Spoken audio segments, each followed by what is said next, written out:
Friends, स्वागत है आप सभी का मेरे YouTube चैनल स्टडी शाला वन में। तो फ्रेंड्स, आज मैं आपको पढ़ाने वाली हूँ भारत की जनगणना यानी कि सेंसस। गणना मतलब क्या करना, कैलकुलेशन। ठीक है। तो फ्रेंड्स, आप सभी को पता है कि ये टॉपिक काफी ज्यादा महत्वपूर्ण है, चाहे वो आपका सुपर टेट हो, सी टेट हो, यूपी टेट हो या फिर कोई भी परीक्षा हो। जो हमारी जनगणना हो चुकी है, लास्ट जनगणना हमारी 2011 में हुई थी। ठीक है फ्रेंड्स, तो इससे बहुत सारे क्वेश्चन जो है बनते हैं। ठीक है कि जब पहली जनगणना कब हुई थी, पहली 10 की जनगणना कब हुई थी। ठीक है, तो आइए आज उस पर चर्चा करते हैं। और फ्रेंड्स, अगर आप हमारे चैनल पर नए हैं और अभी तक आपने हमारे चैनल को सब्सक्राइब नहीं किया है तो प्लीज हमारे चैनल को जरूर सब्सक्राइब कर लीजिए, जिससे आपको हमारी लेटेस्ट वीडियोस जो हैं वो मिलती रहें। और अगर आपने हमारी पुरानी वीडियोस नहीं देखी है तो प्लीज प्लेलिस्ट में जाकर हमारी पुरानी वीडियोस को एक बार अच्छे से देखें। ठीक है, तो चलिए फ्रेंड्स, आज का टॉपिक स्टार्ट करते हैं, जो कि है भारत की जनगणना पे यानी कि सेंसस। ठीक है, अब जनगणना होती क्या है, जनगणना क्यों करी जाती है? जनगणना जो है मनुष्य की करी जाती है, मनुष्य की जनगणना करी जाती है। किसी देश अथवा किसी भी क्षेत्र के बारे में विधिवत रूप से जानकारी प्राप्त करना क्या कहलाती है? हमारी जनगणना कहलाती है। तो फ्रेंड्स, अब क्वेश्चन ये आता है आपके पेपर में कि जनगणना, ठीक है, 2011 के आंकड़े हैं जनगणना के। अभी आपसे वही पूछेगा कि अभी हाल ही में जनगणना कोई हुई नहीं है 10-12 साल से। ठीक है, तो हमारी लास्ट जनगणना जो हुई थी वो क्या हुई थी? 2011 में हुई थी। तो क्वेश्चन आपसे 2011 के तथ्य के हिसाब से बनेंगे। तो चलिए आइए इस वीडियो को स्टार्ट करते हैं और अच्छे से समझते हैं हमारा आज का ये टॉपिक। तो फ्रेंड्स, जो मैं आपको ये बताने जा रही हूँ कुछ फैक्ट्स हैं। ठीक है, जनगणना से रिलेटेड कुछ तथ्य हैं जो कि कुछ इसमें नया नहीं होता, आपको सिर्फ एज इट इज पढ़ना होता है। ठीक है, आइए देखते हैं। तो हमारे जो भारत में पहली जनगणना की शुरुआत कब हुई थी? 1872 में। किसके द्वारा? लॉर्ड मेयर के कार्यकाल में। किसके कार्यकाल में? लॉर्ड मेयो के कार्यकाल में। ठीक है, तो ये हमारा इंपॉर्टेंट है। ठीक है, ये जो फैक्ट्स है, फैक्ट्स आपसे एज इट इज पूछता है। दूसरा है, भारत में नियमित जनगणना की शुरुआत कब हुई थी?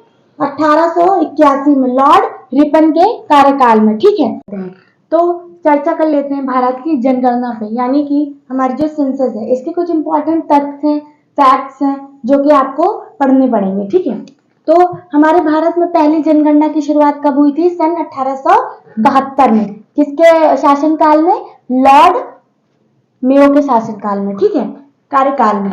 तो हमारी पहली जनगणना की शुरुआत कब हुई थी? लॉर्ड में। यहाँ से आपसे क्वेश्चन पूछता है पहली जनगणना, तो आपको क्या बताना है? 1872। फिर दूसरा पॉइंट देखते हैं, भारत में नियमित जनगणना की शुरुआत कब हुई थी? ठीक, भारत में सन 1981 में। 72 के बाद 1981 में। ठीक है, किसके कार्यकाल में? लॉर्ड रिपन के कार्यकाल में। ठीक है, अब जो हमारा जनगणना होती है ये कौन कराता है? ठीक है, तो हमारा जनगणना आयोग थी, यानी कि जनगणना संगठन जो है वो क्या कराता है? हमारे भारत की जनगणना कराता है। भारत की जनगणना से संबंधित कार्य, जो भी डेटा वगैरह सारी चीजें होती हैं, आंकड़े, उसको कलेक्ट करना प्लस उसको चढ़ाना, सारे आंकड़ों को प्रस्तुत करना, ये किसका काम होता है? जब जनगणना पूरी हो जाएगी तो उसको प्रस्तुत भी करना होता है। तो जो भी हमारे आंकड़े होते हैं तो उसको कौन प्रेजेंट करता है? हमारा जनगणना आयुक्त, यानी कि जनगणना संगठन। तो आप सभी को पता है कि हमारे भारत में जो लास्ट जनगणना हुई थी, यानी कि आखिरी जनगणना जो हुई थी पिछली बार, वो कब हुई थी? सन 2011 में। ठीक, जो 2011 के बाद कोई भी जनगणना नहीं हुई है। और आप सभी को पता है अभी हमारे जब भारत में जनगणना नहीं हुई, लेकिन अभी आंकड़े जो है प्रेजेंट किए थे जनगणना संगठन ने, तो वो आप सभी को पता है कि हमारा भारत जो है वो नंबर 1 पर आ चुका है जनगणना के मामले में, यानी कि पॉपुलेशन के मामले में क्या आ चुका है? नंबर 1 पर आ चुका है। आप सभी को पता है कि अब जब भी जनगणना होगी तो हमारे जो आंकड़े हैं वो बहुत ही ज्यादा उसमें चेंज आएगा, बहुत ही ज्यादा बदलाव आएगा, क्योंकि जो पिछली जनगणना हुई थी उसके मुकाबले जो आज का जनगणना है, जो पॉपुलेशन है वो बहुत ही ज्यादा क्या हो चुकी है? इंक्रीज हो चुकी है, बढ़ चुकी है। तो चलिए अब बात कर लेते हैं दूसरे पॉइंट पर। स्वीडन विश्व में पहली जनगणना कराने, विश्व मतलब वर्ल्ड में, पूरे संसार में पहली जनगणना किसने कराई थी? स्वीडन में, यूरोप के स्वीडन में हुई थी। और ये हुई कब थी? 1749 में। कब हुई थी? 1749 में स्वीडन ने कराई थी विश्व की पहली जनगणना। अब इसका दूसरा पॉइंट है अमेरिका। अब अमेरिका ने क्या कराया? पहली 10 की जनगणना। 10, आप सभी को पता है कि हमारे यहाँ जो जनगणना होती है वो हर 10 साल पर होती है, ठीक। तो जो 10 की जनगणना का जो आइडिया था, जो विचार आया था, वो सबसे पहले किसने कराया था? अमेरिका ने। और कब कराया था? 1790 में। 1749 के बाद 1790 में। तो अब हर 10 वर्ष पर जनगणना होगी। ये विचार और ये सारी चीजें उठ के कहां से आई है? हमारे अमेरिका से।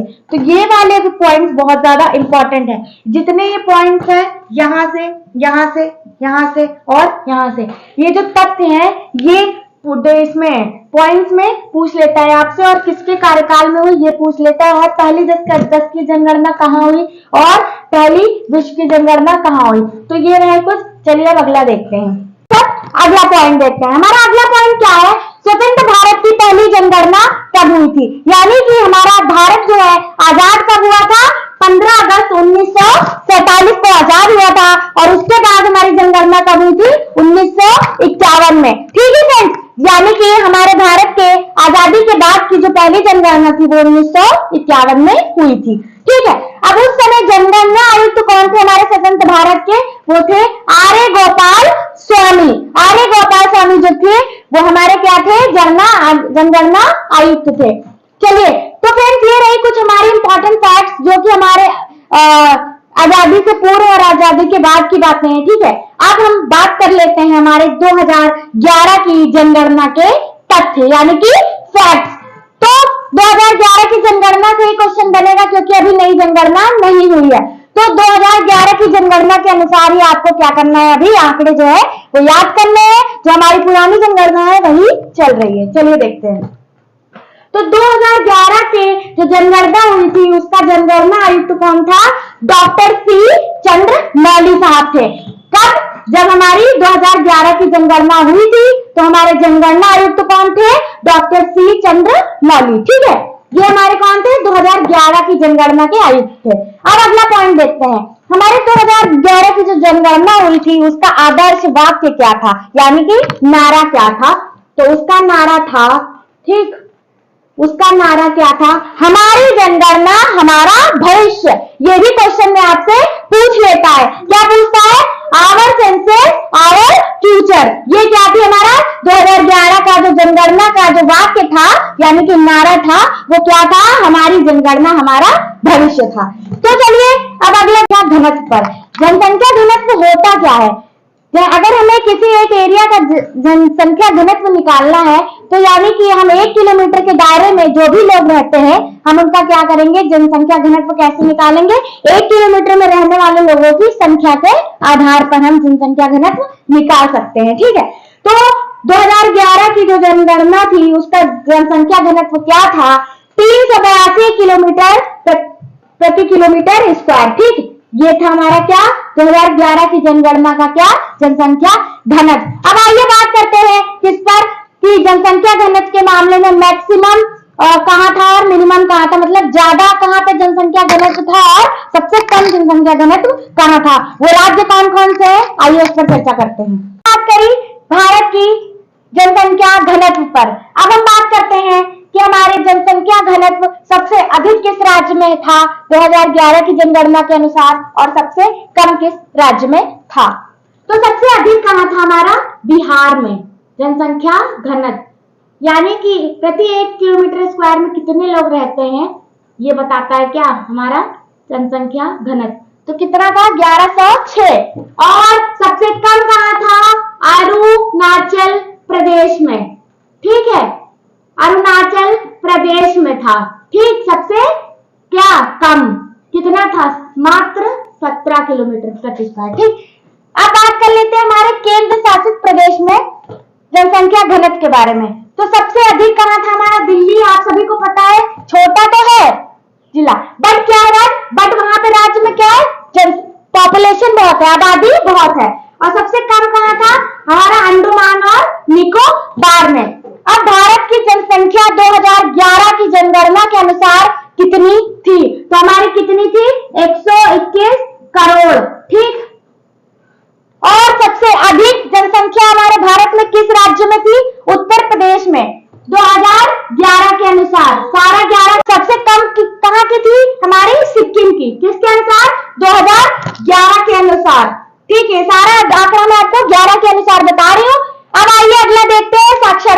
ऊपर, साक्षरता के ऊपर अगला पॉइंट क्या है? तथ्य पे आते हैं जो कि आपके 2011 की जनगणना के अनुसार बहुत ही ज्यादा इंपॉर्टेंट है और आपका 1 नंबर आपको दिला करके जाएगा। तो आइए देखते हैं अगला फैक्ट। अब बात कर लेते हैं 2011 की साक्षरता के ऊपर। अब साक्षरता का मतलब क्या है? साक्षरता का मतलब है साक्षर होना, यानी कि आपकी पढ़ने और लिखने की जो कैपेबिलिटी है, जो क्षमता है, उसको वो क्या बताता है? आपकी साक्षरता बताता है, यानी कि आप कितने साक्षर हो, यानी कि आप कितने पढ़े लिखे हो, ये क्या बताता है? हमारा साक्षर। तो 2011 की जो जनगणना थी उसके अनुसार लोग कितने पढ़े लिखे थे, कितने साक्षर थे, उनकी साक्षरता क्या थी, उसका जो डेटा है वो मैं आपको बताने जा रही हूँ। आइए देखते हैं। तो 2011 की जो जनगणना थी, औसत उसका परसेंटेज क्या था? कितने पढ़े लिखे लोग थे? पूरा ऑल ओवर देखा जाए टोटल तो 74%। ठीक, इतने ही लोग, 74% लोग क्या थे? पढ़े लिखे थे। तो उसमें भी पुरुष साक्षर कितने थे? 82%। ठीक, जो हमारा कुल संख्या थी, कुल 121 करोड़ की जो कुल आबादी थी, उसमें कितने? 74% क्या थे? लोग पढ़े लिखे थे, यानी कि साक्षर थे। अब उसमें भी पुरुष साक्षरता कितनी थी? 82, यानी कि 82%। और महिला साक्षरता कितनी थी? सिर्फ 64%, यानी कि यानी कि पुरुषों के मुकाबले महिलाओं की जो साक्षरता थी वो क्या थी? कम थी हमारी कुल जनसंख्या के हिसाब से। बट आज का जो युग है, आज से 12-13 साल हो चुके हैं, तो पूरा सब कुछ आंकड़ा बदल चुका है। ठीक, अब जब आगे जब जनगणना आएगी तो सब कुछ आपको आंकड़ा बदला हुआ मिलेगा, क्योंकि आप सभी को पता है कि महिलाएं आजकल कितनी ज्यादा साक्षर हो गई है और कितनी ज्यादा हर चीज में आगे उनका योगदान है, वो कितनी कैपेबल हो गई है। वो चाहे कोई भी फील्ड हो, आपको उनका प्रथम हर चीज में मिलेगा। ठीक है, अब आइए देखते हैं सबसे ज्यादा साक्षरता कहाँ पे पाई गई? केरल में। केरल में 92%। आप सभी को पता है कि जो हमारा केरल है वहां पे सबसे ज्यादा पढ़े लिखे लोग हैं। हमारे कहाँ पे? भारत के केरल राज्य में। ठीक, वहां की साक्षरता सबसे ज्यादा है, वहां बहुत ज्यादा पढ़े लिखे लोग हैं हमारे और स्टेट्स के मुकाबले। सबसे कम साक्षरता 2011 के अनुसार बिहार में, सिर्फ 68%। ठीक, अब मैं आपको कोई दूसरा एक इंपॉर्टेंट तथ्य है वो मैं आपको बता देती हूँ। अगर आप किसी अच्छे पेपर में बैठते हैं, चाहे वो कोई भी टीचिंग एग्जाम हो या फिर कोई भी एग्जाम हो, तो आपसे ये पॉइंट जो है ये बहुत ही ज्यादा आपसे इंपॉर्टेंट है, जो मैं अभी बताने जा रही हूँ, जो मैं बता चुकी हूँ। ठीक है, उसको भी एक बार आप लोग देख लीजिए। 2011 के अनुसार विश्व में, यानी कि आपके वर्ल्ड में, ठीक, विश्व में सर्वाधिक जनसंख्या कहाँ थी? चीन में। ठीक, कहाँ पे थी? चीन में। विश्व के आंकड़े देखे जाए तो। और न्यूनतम जनसंख्या मतलब सबसे कम जनसंख्या कहाँ थी? हमारी वेटिकन सिटी। वेटिकन सिटी कहाँ है? वेटिकन सिटी बहुत ही एक छोटी सी जगह है। ठीक है, यहाँ पे बहुत ही कम आबादी है, यहाँ पे सबसे कम क्या थी? जनसंख्या थी। और वेटिकन सिटी पड़ता कहाँ है हमारा? वेटिकन सिटी पड़ता है हमारा यूरोप में। ठीक, यूरोप में। और यूरोप और एशिया, आप सभी को पता है कि यूरोप और एशिया जो है दोनों क्या है? जुड़े हुए हैं। ठीक है, तो ये रहे फ्रेंड्स कुछ 2011 की जनगणना के आंकड़े और उससे रिलेटेड महत्वपूर्ण तथ्य। मैं आशा करती हूँ कि ये वीडियो आपके बहुत ही ज्यादा हेल्प होगी आपको, चाहे आप किसी भी एग्जाम में बैठे इस वीडियो से। और अगर आपको वीडियो पसंद आए और अगर आप हमारे चैनल पर नए हैं तो प्लीज हमारे चैनल को लाइक, शेयर और सब्सक्राइब करना मत भूलिएगा। और प्लीज इस वीडियो को अच्छे से देखिएगा 2 बार 3 बार, जब तक आपको समझ में ना आए। और जितनी भी मैंने सारी चीजें पढ़ा दी है टॉपिक, प्लीज मेरी प्लेलिस्ट बनी हुई है चैनल पर, आप प्लेलिस्ट में जाएं और सारी वीडियोस को अच्छे से देखें। मैं आशा करती हूँ आपको सारी वीडियोस जरूर समझ में आएंगी। तो चलिए फ्रेंड्स, मिलते हैं नेक्स्ट वीडियो में नेक्स्ट टॉपिक के साथ। तब तक के लिए थैंक यू।